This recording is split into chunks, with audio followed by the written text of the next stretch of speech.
Revive my salvation, O God. Renew my salvation, O God. Every day, every morning. உம்முடைய கிருபை எவ்வளவு பெரிதா இருக்கிறதோ காலைதோறும் அதே போல ரட்சிப்பும் எனக்குள்ளே புதிதா இருக்க வேண்டும். நான் 25 ஆண்டுகளுக்கு முன்பாக ரட்சிக்கப்பட்டவன் சொல்ற பெருமிதத்தை காட்டிலும் அது கொஞ்சம் பேருக்கு புரிஞ்சிருக்கு, கொஞ்சம் பேருக்கு புரியல. அவங்க சொல்லுவாங்க நான் 25 ஆண்டுகளுக்கு முன்பாக ரட்சிக்கப்பட்டவன் என்று. அது என்ன அர்த்தம்னா அப்போ இருந்த மாதிரி இப்ப இருந்ததுன்னா நீ இப்படி நின்றுட்டு இருக்க மாட்டேன் முன்னால. ஆனால் இன்றைக்கு நான் சொல்லுகிற வார்த்தை நன்றாக கவனிங்க. உங்களுக்குள்ளே இருக்கிற ரட்சிப்பு இன்னொரு மறுரூபமாக்க வேண்டும், மாற்றப்பட வேண்டும். அவருடைய வாழ்க்கை மாற்றப்படலைன்னா உங்க ரட்சிப்புல கோளாறு இருக்கு. உங்க ரட்சிப்பின் மூலமாய் ஒருவருடைய வாழ்க்கை வளரவில்லை என்று சொன்னால் ஏதோ ஒன்று இருக்கு, தவறு எங்கே ஒன்று உண்டு. மூன்றாவதாக அந்த காஸ்பல், அந்த சுவிசேஷமானது நன்றாக கவனிக்கணும். அது ஒரு சாட்சியை ஒவ்வொரு நாளும் நிலைநிறுத்தக்கூடியது. ஒரு ஆமென். ரட்சிப்பு ஒன்றுதான் நம்முடைய வாழ்க்கையிலே நம்முடைய சாட்சியை அனுதினமும் அது ஜீவ புத்தகத்தில் எழுதக்கூடிய ஒன்றாய் இருக்கக்கூடியதாக இருக்கிறது. இன்னைக்கு டெஸ்டிமனி நமக்கு சாட்சி, நம்முடைய சாட்சி எப்படி இருக்கு அதை இப்ப நான் பேசுறதுக்கு நேரம் இல்லை, எல்லாமே பேசுறதுக்கு நேரம் இல்லை. இந்த குறிப்பு மட்டும் தான் கொடுத்துட்டு நான் போயிட்டே இருக்கிறேன். ஏன்னா சீக்கிரம் முடிக்கணும்னு சொல்லிட்டாங்க. அடுத்தது ஆசீர்வாதம். சுவிசேஷமானது ஒரு மனிதனுடைய வாழ்க்கையிலே ஆசீர்வாதம். என்னோட கூட பழகுற ஏதோ என்னுடைய ஆசிரியருக்கு உட்கார்ந்துருக்கிறார், சண்டே ஸ்கூல் ஆசிரியர். நல்லா உட்கார்ந்து பாருங்க. அவர் கொடுத்த ரட்சிப்பின் செய்தி தான் இன்னைக்கு என்ன ஒரு ஊழியக்காரனாக ஒரு தலைவனாக இருக்கிறேன். அல்லேலூயா.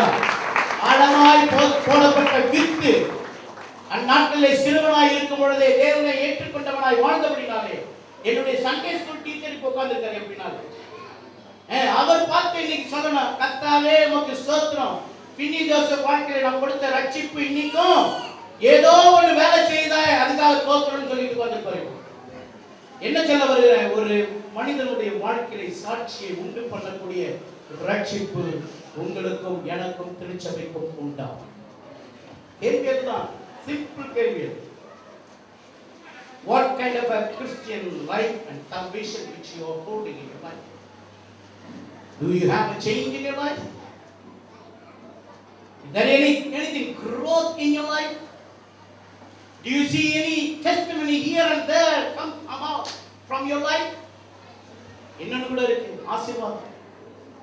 இதுக்கு குறைச்சலே கிடையாது, ஆசீர்வாதத்துக்கு குறைச்சலே கிடையாது. காஸ்பல் மூலமாய் வருகிற ஆசீர்வாதம் அநேகருக்கு மாறுதல் வேண்டாம், அநேகருக்கு வளர்ச்சியும் வேண்டாம், அநேகருக்கு சாட்சியம் வேண்டாம். ஆனால் சுவிசேஷத்தின் மூலமாய் வருகிற ஆசீர்வாதம் வேண்டும் என்ற காலகட்டத்திலே நாம் நின்று கொண்டிருக்கிறோம். சபையாய் இருக்கட்டும். Let the church be the church. Carry the gospel. Live in the gospel. Get the fire of gospel. The gospel alone can establish the kingdom of God. தேவனுடைய ராஜ்யத்தை சுவிசேஷம் ஒன்றுதான் நிறுத்த முடியும், நிலைநிறுத்த முடியும், ஸ்தாபிக்க முடியும். இன்றைக்கு அன்பு ஊழியர்களே, அன்பு ஜனமே, உனக்குள்ள இருக்கிற சுவிசேஷம் வெறும் ஆசீர்வாதத்தை எதிர்நோக்க வேண்டாம். Through the gospel, can I receive a healing? Can I receive a blessing from heaven? A treasure? ஏதோ ஒன்று எனக்கு தேவை என்று சொல்லி சுவிசேஷத்தை ஏதோ ஒரு கையேந்தி பவன் மாதிரி எடுத்துக்கொண்டு போகலாம் என்று பார்க்க வேண்டாம். சுவிசேஷம் பரலோகத்தினுடைய ஆசீர்வாதத்தை உங்களுக்குள்ளே விதைக்கக்கூடியதாக இருக்கிறது. ஒரு ஆமீன், ஒரு அநேக நல்ல கைகளை தட்டி ஒரு முறை கைகளை தட்டி அது சொல்றார். காஸ்பல் காஸ்பல் காஸ்பல் இந்த மனுஷனுக்குள்ளே இருந்ததெல்லாம் காஸ்பல். 25 ஆண்டு படிக்கிறதுக்கு முன்னாலேயே, படிச்சு கொண்டிருக்கும் பொழுது, டிப்ளமா வாங்குறதுக்கு முன்னாலேயே அங்கே செனாநகர் பகுதியில் சுவிசேஷத்தை சொல்லி ஒரு சபையை படித்துக் கொண்டிருக்கிற காலத்திலே ஒரு மாணவன் உருவாக்கின ஒரு சபை என்று சொன்னா அது முதல் சபை இவருடைய சபை தான். அல்லேலூயா.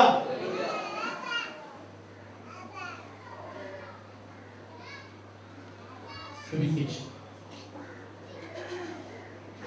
ஏன் இந்த சுவிசேஷம், இந்த ரட்சிப்புக்குரிய சுவிசேஷம் எதற்கு? For 3 things. 2 கொரிந்தியர் 4 அதிகாரம் 4 வசனம். Anybody have the Bible, please read it for me. எனக்கு ஒரு ரெஸ்ட் வாய்ஸ் ரெஸ்ட் காட்டு. தேவனுடைய சாயலாய் இருக்கிற கிறிஸ்துவின் மகிமையான சுவிசேஷத்தின் ஒளி, தேவனுடைய சாயலாய் இருக்கிற சுவிசேஷத்தின் ஒளி, மகிமையான சுவிசேஷத்தின் ஒளி அவிசுவாசிகளாகிய அவர்களுக்கு பிரகாசமாய் இராதபடிக்கு இப்பிரபஞ்சத்தில் தேவனானவன் அவர்களுடைய மனதை குருடாக்கினான். ஏன் சுவிசேஷம் அவசியம்? பவுலுக்கு தெரிந்தது. பவுல் கொரிந்து சபைக்கு தேவை என்பதை தெரிந்திருந்தது. இன்னைக்கு நான் சொல்லுகிற மன்னாரில் இருக்கிற, இலங்கையில் இருக்கிற திருச்சபைகளுக்கும் அவசியம் என்பதை இன்னைக்கு தேவன் உணர்ந்துதான் இன்னைக்கு இந்த செய்தியை உங்களுக்கு முன்பாக வைத்துக் கொண்டிருக்கிறார். இன்னைக்கு நான் சொல்லுகிற வார்த்தை என்னடா கவனிங்க. சுவிசேஷத்தினுடைய முக்கியத்துவத்தை பவுல் அறிந்திருந்தார். நான் இன்னைக்கு ஒரு கேள்வி எழுப்பட்டும், ஊழியர்களுக்கும் விசுவாசிகளுக்கும் எழுப்பட்டும். உங்களிடத்தில் ஒப்புவிக்கப்பட்ட சுவிசேஷம் எங்கே இருக்கு? எதற்கு முக்கியம்? உங்கள் ஊழியத்தில் எதை முதலாவது பிரஸ்தாபப்படுத்துகிறீர்கள்? எந்த ஊழியத்தை முதலாவது வைத்திருக்கிறீர்கள்? சிந்தித்து பாருங்கள். ஏன் இதை சிந்திக்க சொன்னேன் தெரியுமா? இப்பிரபஞ்சத்தினுடைய தேவனானவன், சுவிசேஷத்தின் தேவனாகிய கர்த்தர் தம்முடைய குமாரனாகிய இயேசு கிறிஸ்துவின் மூலமாக அந்த சுவிசேஷத்தை தம் திருச்சபை கரத்தில் கொடுத்தால், கொடுத்த சுவிசேஷத்தை இந்த உலகத்தின் தேவனானவன் நம்முடைய மனக்கண்கள் எல்லாவற்றையும் குருடாக்கி போட்டான். எதற்கு? சுவிசேஷம் பரவாதபடி. சுவிசேஷம் பரவினால் அவனுடைய ராஜ்யம் அழிந்து போடும். வாக்கை சொல்லுவார், நரகம் காலியாகும், மோட்சம் நிறைஞ்சு போகணும். இல்லாதவன் ராமன் சொல்லுங்களா, அந்த மனுஷன் ராமன் சொல்லுங்களேன். என்னமோ எங்க ஊர்ல சொல்லுவாங்க கொசுருன்னுவாங்க. என்னதுன்னா கூட காய் வாங்கினாங்க பேங்க்ல. அந்த பேக்கை வாங்கின உடனே அவன் அளந்து போட்ட பிறகு கூட பேகை மூட மாட்டாங்க. பேகை திறந்தே இருப்பாங்க. சகோதரிகள் தான் தெரியும். அந்த பேகை திறந்து 1 கிலோ உருளைக்கிழங்கு போட போனா 1 கிலோ உருளைக்கிழங்கு அளந்து போட்ட பிறகு நம்ம பேக் என்ன பண்ணப்படாது? மூடப்படாது. என்னது?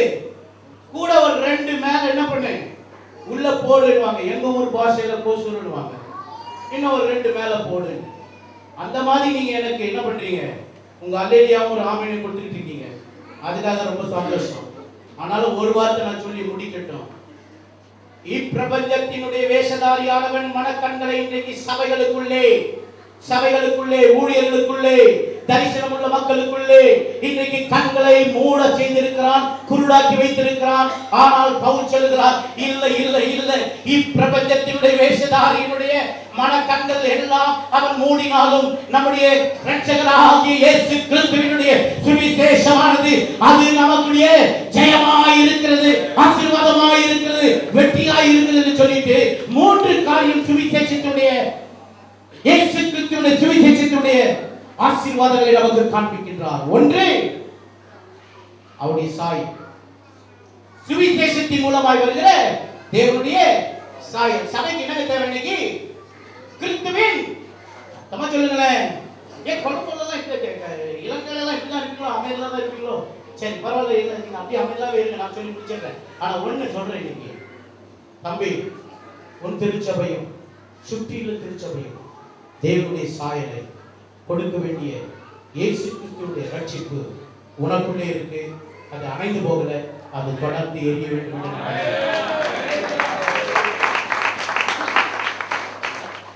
அது மறுரூபத்தினுடைய சாயல். மகிமையின் மேல் மகிமை, பரிசுத்தத்தின் மேல் பரிசுத்தத்துக்குள்ளே நடத்துகிற கிறிஸ்துவினுடைய சுவிசேஷத்தினுடைய சாயல். இரண்டாவதாக, சுவிசேஷம் ஏன் உங்களுக்குள்ளே இருக்க வேண்டும்? நீங்கள் மறுரூபமாக வேண்டும், தேவனுடைய சாயலை பெற்றுக் கொள்ள வேண்டும். சுவிசேஷம் ஏன் உங்களுக்குள்ளே இருக்க வேண்டும்? ஏன் ரட்சிப்புக்குள்ளே ஆழமாய் கருத்திருக்க வேண்டும்? கிறிஸ்து இயேசுவினுடைய சுவிசேஷத்தின் மூலமாய் வருகிற மகிமை நம்மோடு கூட நடந்து வர வேண்டும். ஆமென். அந்த மகிமை தான் நம்முடைய சாட்சிகள். ஒரு முறை சென்னையிலிருந்து திருவாரூருக்கு நான் புறப்பட்டு ஃப்ளைட்ல ஏறி உட்கார்ந்தேன். ஃப்ளைட்ல ஏறி உட்கார்ந்த உடனே பக்கத்துல ஒருத்தர் உட்கார்ந்து என்னை பார்த்துட்டே இருந்தார். ரொம்ப நேரம் பார்த்துட்டு இருந்தேன். நான் வழக்கம் போல ஒரு புத்தகத்தை எடுத்து படித்துக் கொண்டிருக்கிறேன். அப்ப அவர் என்ன பார்த்து கேட்டா, ஐயா நீங்க ரெவரண்டா அப்படின்னு. கொஞ்ச நேரம் அவரை பார்த்துட்டு எஸ் அப்படின்னு சொல்லிட்டு, உங்களுக்கு எப்படி என்னை பார்த்த ரெவரண்ட் கேட்க தோணுச்சு அப்படின்னு. இல்லை, உங்க முகத்துல ஒரு வித்தியாசமான ஒரு வெளிச்சம் இருக்கியா? ஒரு ஆமீன் சொல்லுங்க பார்க்கலாம். நல்ல ஒரு ஆமீன் சொல்லுங்க பார்க்கலாம். யாரெல்லாம் கிறிஸ்துவின் சுவிசேஷத்தை சுமந்து கொண்டு வாழ்கிறார்களோ அவர்கள் வெறும் கிறிஸ்துவின் சாயலை மட்டுமல்ல, அந்த மகிமையும் வெளிப்படுத்தக்கூடிய ஒரு வாழ்க்கையை கர்த்தர் தந்திருக்கிறார்கள். கரங்களை கட்டி நமக்கு வாழக்கூடிய ஒரு வாழ்க்கை செய்ய வாழணும். When you walk, when you talk, when you move, you can bring out the glory of the gospel. The glory of the gospel will come out when you hold your salvation. உங்களுடைய ரட்சிப்பை நீங்கள் உயர்த்தி பிடிக்கும் பொழுதுதான் அந்த மகிமை. ஒவ்வொரு முறை என் ஊழியத்தில் நான் அனுபவித்திருக்கிறேன். கடந்த 38-39 ஆண்டுகள் என்னுடைய ஊழியத்தில் நான் கண்ட ஒரு பெரிய அனுபவம் அதுதான். அவருடைய மகிமை, சுவிசேஷத்தின் மகிமை. கடைசியாக ஒன்று சொல்லி முடிக்கிட்டான். சொல்லிட்டார், முடிக்க சொல்லுங்க. The light of God, சுவிசேஷத்தினுடைய ஒளி, வெளிச்சம். நானே ஒளியும் சத்தியமும் ஜீவனுமாய் இருக்கிறேன் என்று இயேசு சொன்னார். அப்படிதானே? எத்தனை பேர் ஆமென் சொல்வீங்க? இப்ப நீங்க சொன்னா எப்படி இருக்கும்? கிறிஸ்துவினுடைய சுவிசேஷத்தினுடைய ரட்சிப்பின் சாயலை தரித்து அந்த ரட்சிப்பினுடைய மகிமைக்குள்ளே வாழ்கிற நீங்கள் வெளியே நின்று அதை சொல்ல வேண்டியதில்லை. ஆனாலும் நானே வழியும் சத்தியமும் ஜீவனுமாய் இருக்கிறேன் என்று இயேசு சொன்ன வண்ணமாய் அந்த இடத்தில் நிற்கும் பொழுது நான் சொல்லுகிறேன், கிறிஸ்துவினுடைய சாயலை அவர்கள் இடத்தில் காண்பார்கள், அந்த வெளிச்சத்தை காண்பார்கள். அவரை வழி என்பதை உங்களை கொண்டு அறிந்து கொள்வார்கள், அவரை சத்தியம் என்பதை உங்களை கொண்டு அறிந்து கொள்வார்கள், அவரே ஜீவன் என்று சொல்லி உங்களை அறிந்து கொள்வார்கள். Let the church be the church. சபை சபையாய் இருக்கட்டும், சுவிசேஷத்தினுடைய சாயலை தரித்ததாய் இருக்கட்டும், சுவிசேஷத்தினுடைய மகிமையினால் நிரப்பப்படட்டும், சுவிசேஷத்தினுடைய வெளிச்சத்தினால் நிரம்பி இருக்கட்டும். சபை சபையாய் இருக்கட்டும். சுவிசேஷத்தை தவிர என்னுடைய முக்கியமானது எது? வேற எதுவுமே கிடையாது. எது? வேற எதுவுமே கிடையாது. தேவன் எனக்கென்று தந்த அந்த சுவிசேஷம், சிலுவையிலே நமக்காக ரத்தம் சிந்தி அடிக்கப்பட்டு மரித்து உயிர் தெழுந்த இயேசுவினுடைய கிறிஸ்துவினுடைய நற்செய்தியின் சுவிசேஷத்தை சபையே எழுந்திரு, சபையே எழுந்திரு, இந்த சுவிசேஷத்தை அறிவிக்க புறப்பட்டு போ. உன்னோடு கூட கர்த்தர் இருப்பார். உன்னை நான் விட்டு விலகுவதும் இல்லை, உன்னை நான் கைவிடுவதும் இல்லை என்று சொன்ன தேவன் உன்னோடு கூட இருப்பார். அவர் உன்னை கொண்டு பெரிய காரியங்கள் செய்வார். அநேக ஜாதி ஜனங்களை உன் பட்சமாய் அவர் திருப்புவார். கர்த்தர் தாமே உங்களை ஆசீர்வதிப்பார்.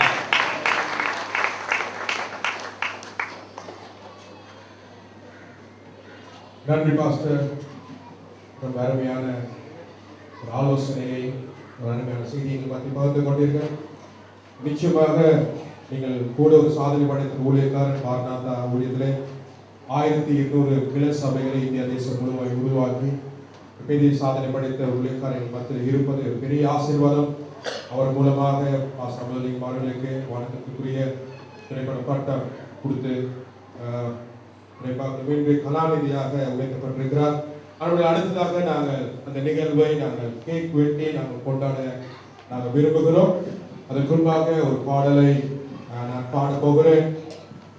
அந்த குடும்பத்தின் சார்பாக அந்த வேலையிலே ஆயத்தங்களை நாங்கள் பார்க்க போகிறோம்.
நாங்கள் யாரும் விடுதலைக்கு போகிறோம். அவருடைய பாஸ்டர் வியாபலிங்கம் ஐயா முன்பாக இருக்கிறோம். அவங்களுக்கு பாஸ்டர் இருக்கிறோம்.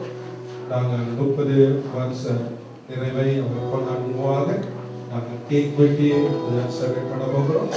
வாங்க பாஸ்டர் வாங்க.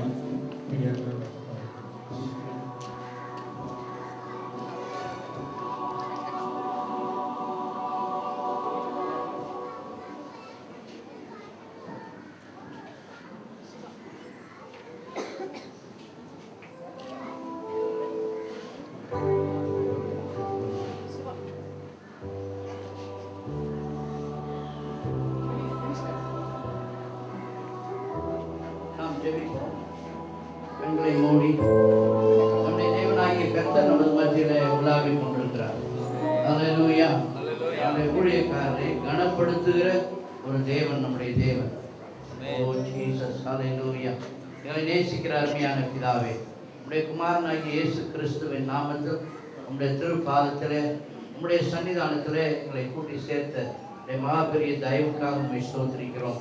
இயேசு கிறிஸ்துவை எங்களுக்காக சிலுவையில தானமாய் கொடுத்த தேவன், அவரோடு கூட ஆண்டவரே மற்ற எல்லாவற்றையும் நீர் தராதிருப்பது எப்படி என்று சொன்னது போல எங்கள் அருமையான சகோதரன் ஆண்டவரே இந்த வேளையில டாக்டர் பாஸ்டர் ரெவரண்ட் அமிர்தலிங்கத்தை உம்முடைய பாதத்தில் வைக்கிறோம். கடந்த 25-30 ஆண்டுகள் உமக்கென்று ஆண்டவரே அவர் செய்த சேவைகளை நீர் நினையாமல் போகவில்லைப்பா. நீர் நினைத்து இந்த மகனை கர்த்தாவே நன்மையினால் முடிசூட்டி வருவதற்காக ஸ்தோத்திரம். கடந்து வந்த எல்லா பாதைகளிலேயும் நீர் கூட இருந்தீர், அதுக்காக ஸ்தோத்திரம். நன்றி செலுத்துகிறோம். விசேஷமாக ஆண்டவரே நன்றி காண்பிக்கும்படியாக ஆண்டவரே உம்முடைய சன்னிதானத்தில் கூடி இந்த கேக்கை வெட்டி ஆண்டவரே அவர் மகிழும் பொழுது நாங்களும் அவரோடு கூட சேர்ந்து மகிழ்ந்த நம்முடைய நாமத்தை நாங்கள் மகிமைப்படுத்துகிறோம். வயது திரும்ப வாழ வயது போல் ஆகிறது என்று சொன்ன போல ஆண்டவரே நன்மையும் கிருபையும் ஒவ்வொரு நாளும் இந்த மகனை தொடர்ந்து வரும்படியாக நாங்கள் வேண்டிக் கொள்கிறோம். என் ஜீவனுள்ள நாளெல்லாம் நன்மையும் கிருபையும், ஊழியத்துல நன்மையும் கிருபையும், ஆத்துமாக்களையும் ஆண்டவரே சபையினுடைய விஸ்தாரத்தையும் கர்த்தர் கூட்டி கொடுப்பீராக. ஆசீர்வதியும் இயேசுவின் நாமத்தில் வேண்டுகிறோம் எங்களை இரக்கமுள்ள பிதாவே. ஆமென். ஆமென். ரைட் பாஸ்டர், நீங்க பொழுதுகளை ஊதி கேட்க இருக்க முடியும்.